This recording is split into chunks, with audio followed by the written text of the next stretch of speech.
সাধারণত শীতকালে হাঁস খাওয়ার জন্য রাজধানীর পূর্বাঞ্চলের ৩০০ ফিটে ভিড় করে নগরবাসী, কিন্তু এবার হয়েছে তার উল্টো। গরমের সময়ও হাঁস রুটি খেতে ৩০০ ফিটের নীলা মার্কেট এলাকার দোকানগুলোতে মানুষের উপচে পড়া ভিড়। সম্প্রতি উপদেষ্টা আসিফ মাহমুদ পূর্বাঞ্চলে হাঁস রুটি খেতে যাওয়ার কথা বলেন, তারপরই এখানে বেড়েছে মানুষের ভিড়।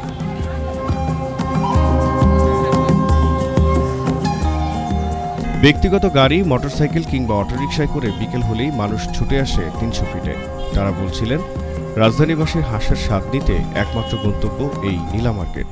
ওনার রান্নার কোয়ালিটিটা খুবই ভালো লাগে, মান ভালো, আমি এর আগে খেয়েছি, এর জন্য মূলত জায়গাটাও বিখ্যাত। সেই ক্ষেত্রে এখানে মানে হাঁসের মাংসেরও তারা একটু খাবারের জন্য করে, এটা এই হিসাবে জায়গার বিখ্যাতর কারণে হাঁসের মাংসটাও বিখ্যাত হয়ে গেছে। এখানকার দোকানগুলো ঘুরে দেখা যায় প্রতিটি দোকানে রুটি বানাতে ব্যস্ত সময় পার করছেন দোকানিরা। পাশেই রাখা আছে বড় কড়াইয়ে হাঁসের মাংস।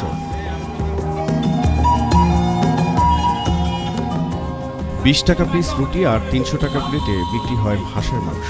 দাম ৩০০ টাকা প্লেট, আগে ২৫০ ছিল, এখন প্রত্যেকটা দোকানে যা দাম আমার দোকানেও সেম দাম।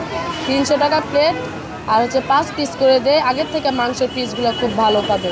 আমার আলহামদুলিল্লাহ ভালো মানুষ আসে। আমি নর্মালি শুক্রবার ছাড়াই আমি নর্মালি 50-60টা বেচি গরমের মধ্যেও। আর শুক্রবার হলে আজকে 80টা রান্না করছে, আবার 20টা নিচ্ছি, ইনশাল্লাহ 100টার মতো বিক্রি করতে পারবো। বিক্রেতারা বলছিলেন, একটা সময় শুধু শীতকালে হাঁসের মাংস খাওয়ার প্রচলন থাকলেও বর্তমানে তা পাল্টে গেছে। এখন গরম বর্ষা মৌসুমেও এখানে মানুষের ভিড় লেগেই থাকে। হাঁসের মাংসটা আসলে শীতের ভিতরে অনেক একটা স্পাইসি খাইলে একটা মজার ব্যাপার আছে। এটা জাল করে দিলে কাস্টমার খুব ভালো করে, কিন্তু ওইটা ওই সময় খাওয়ার স্টার্ট করার পরে এখন গরমেও সহ খায়।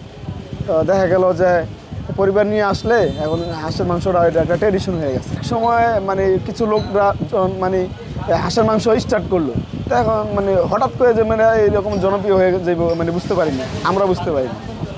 ঢাকায় হাঁসের মাংস আর রুটির কথা আসলেই সবার মুখে নাম আসে নীলা মার্কেটের। কেন এই এলাকায় এমন নাম করেছে?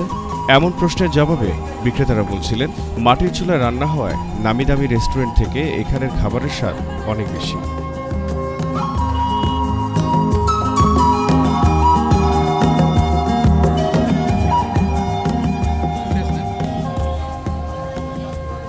সন্ধ্যা নামলে রাজধানীর পূর্বাঞ্চলের নীলা মার্কেট সহ আশপাশের এলাকায় যেন উৎসবের আমেজ লাগে।